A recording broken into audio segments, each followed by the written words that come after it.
A car manufacturer knew that its cars had a latent defect, which was costly to repair and potentially dangerous.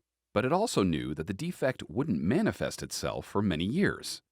So it set a warranty period that would expire before the defect caused problems. That behavior is certainly shady, but is it a breach of contract? That was the issue before the court in Duncan versus Nissan North American. Sarah Duncan and other consumers, seeking to represent a class, purchased Nissan vehicles. The vehicles came with either a basic warranty, which lasted for the first of 36,000 miles or 3 years, or a powertrain warranty, which lasted for the first of 60,000 miles or 5 years.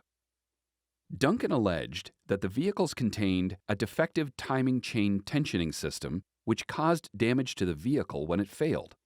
Nissan knew that this component would eventually fail even though it was supposed to last for the lifetime of the vehicle.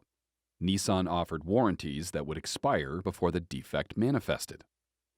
Duncan and the other plaintiffs sued for breach of contract, breach of the implied covenant of good faith, breach of express warranty, breach of implied warranty, unjust enrichment, violation of various state law consumer protection statutes, and violation of the federal Magnuson-Moss Warranty Act.